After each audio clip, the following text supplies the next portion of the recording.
ብዙ ሰው ትንቢትን ይሰማል እንጂ ትንቢት የሚፈጸምበትን ወቅትና ሲዝን ሁኔታ አያስተውልም። ዳንኤል ግን ሰምቷል። የሰማው ትንቢት አለ ከኤርምያስ።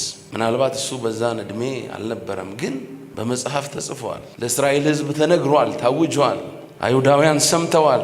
70 ዓመት ሲፈጸም ምን አረጋቸዋለሁ? እመልሳቸዋለሁ። 70 ዓመቱ ባለቀ ጊዜ እንደገና እጎበኛቸዋለሁ እያለ እግዚአብሔር ይናገር ነበር በኤርምያስ።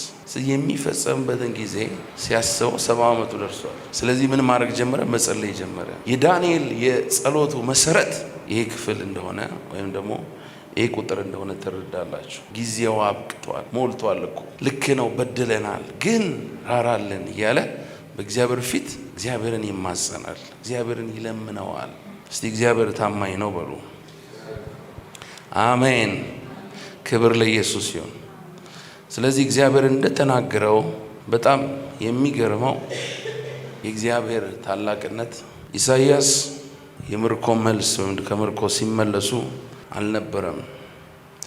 ከምርኮ ከመመለሳቸው ከ100 ዓመታት በፊት ግን እግዚአብሔር በነቢዩ በኢሳይያስ በኩል ይናገራቸው ነበር። እግዚአብሔር አምላክ በተደጋጋሚ በኢሳይያስ በኩል ማይ ነው። ከ100 ዓመታት በፊት የተነገረን ትንቢት እግዚአብሔር ግን ሕያው ነው። አሜን። አባቶች በምርኮ ያሉ ደክመዋል። አዋጁ ሲወጣ ረስተውታል እኮ ብዙዎቹ። ተመለሱ ወደ ምድራችሁ ሲባሉ እንኳን ከምርኮ በባቢሎን ምርኮ ውስጥ ሆነው ኮምፕሊትሊ ረስተውታል። አንዳንዶች መመለስም አልፈለጉም። እረ ተመለሱ፣ 70 ዓመት ተፈጽመዋል፣ እግዚአብሔር ምድራችሁን ጎብኝተዋል፣ ወደ ርስታችሁ ተመለሱ ሲባሉ ብዙ ሰዎች ዝግጁ አልነበሩ። በተለያየ ጊዜ ነው እንደገና የተመለሱት እንደምታውቁት። ዳንኤል ግን ንቁ ነበር። አሜን። እግዚአብሔር ንቁ መንፈስ ይስጠን። ሃሌሉያ፣ ክብር ለእግዚአብሔር ይሆን። እና የነህምያን ታሪክ የምታገኙት በዚህ ውስጥ ነው። በዚህ ወቅት ውስጥ እስራኤላውያን ከምርኮ በሚመለሱበት ጊዜ በ450 ዓመተ ዓለም ገደማ ከጌታችን ልደት በፊት ማለት ነው። የፋርስ ነገስታት ምድርን በሚገዙበት ጊዜ ምድራቸው ወደ ርስታቸው በሚመለሱበት ወይም እየተመለሱ በነበረበት ጊዜ ነው። እና የነህምያን መጽሐፍ ስንመለከት በግዞት የነበረ ህዝብ፣ በባርነት የነበረው ህዝብ፣ እንደ ህዝብ ማንነቱን ያጣ ህዝብ፣ ትላንትና አምላክ የነበረው አሁን ግን እንደፈለገው እግዚአብሔር ማምለክ የማይችል ህዝብ፣ ትላንት መቅደስ የነበረው አሁን ለኛ አዲስ ኪዳን ውስጥ ስለሆነን መቅደስ የሚለው ነገር ብዙ ለምን እኛ መቅደስ ሆነናል። ለአይሁድ ግን እንደሱ አይደለም። እግዚአብሔር በየትም ቦታ አይመለክም። እግዚአብሔር የሚመለከው የት ነው? ኢየሩሳሌም ነው የሚመለከው። ለዚህ ነው እነ ዳንኤል በምርኮ ምድር ሆነው ሲሰግዱ ወዴት ነበር የሚዞሩት? ወደ ኢየሩሳሌም አቅጣጫ ዞሩ። ለምን? ስሜ በዛ ይገለጣል ብሏል እግዚአብሔር። ይጠራል ያለው ስፍራ ኢየሩሳሌም ነው። ስለዚህ በዚህ ሁኔታ ውስጥ የነበረ ህዝብ እግዚአብሔር አምላክ እንደተናገረው በታማኝነቱ የተስፋውን ቃል ፈጽሞ መለሳቸው። ክብር ለየድ ነገር አደረገ ነህምያ። ብዙዎች ያላደረጉትን፣ ብዙዎች ያላሰቡትን ነገር አሰበ ነህምያ። የእግዚአብሔርን ታማኝነት። አሜን። እስቲ እግዚአብሔር ታማኝ ነው በሉ። የእግዚአብሔርን ታማኝነት አሰበ። አያችሁ፣ አያሌ ቀን ጾምና ጸልይ ነበረ። 4 ወር ለሚጠጋ ጊዜ እንደሆነ ካልኩሌት ያደርጉታል ከምዕራፍ 2 ጋር አያይዘው እና 4 ወር ለሚጠጋ ጊዜ ምን ያደርግ ነበር?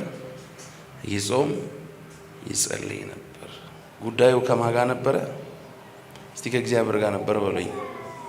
አሜን። እስቲ እግዚአብሔር ታማኝ ነው በሉኝ። አሜን።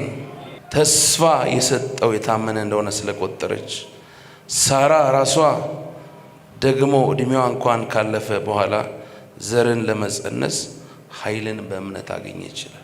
ክብር ለኢየሱስ ይሁን። ይሄ ሰው እምነት ባይኖረው ኖሮ በእግዚአብሔር ታማኝነት ባይደገፍ ኖሮ የእግዚአብሔር ታማኝነት በሕይወቱ እውን እንደሆነ ባይረዳ ኖሮ ይህንን ማድረግ አይችልም ነበር። ነህምያ የወሰደው የእምነት እንቅስቃሴ ነው፣ የእምነት እርምጃ ነው። ክብር ለኢየሱስ ይሁን። አሜን። ቅጥሩን ለመስራት አይቼ ተነሳዋል። የሰማይ አምላክ ያከናውነናል፣ እኛም ባሪያዎቹ ተነስተን እንሰራለን። አሜን። በቃ መከናወን ይሰጠናል።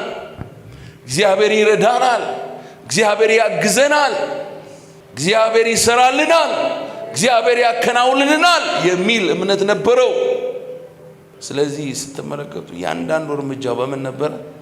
በእምነት ነበረ። አልጋ ባልጋ አልነበረም፣ ምቹ አልነበረም። ከውስጥ ሰልፍ ነበረ፣ ከውጭ ሰልፍ ነበረበት። ሊያስቆሙት የሚፈልጉ ብዙ ጠላቶች ነበሩበት። ሁኔታው ሲታይ ይከብዳል። አንድ ነህምያ ኢየሩሳሌምን የሚያክል ሀገር ከተማ፣ የአይሁድን ዋና ከተማ ለማጠር ተነሳ። ፍርስራሹን አልተመለከተም፣ ሁኔታውን አላየም፣ የሰውን ሁኔታ አልተመለከተም፣ የጠላቶቹን ንግግር አላየም። ነገር ግን እግዚአብሔርን ተመለከተ።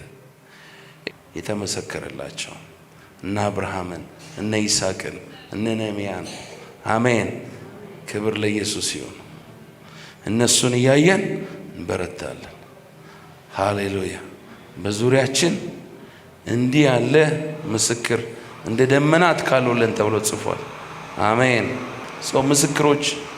ምስክሮቻችን፣ ምሳሌዎቻችን እነሱ ናቸው። አንዳንድ ሰው እነዚህን የሚያክሉ ምስክሮች እንደ ደመናት በዙሪያችን እያሉ የወደቀን ሰው ያያል። የወደቀን ሰው ለምን ታያለህ?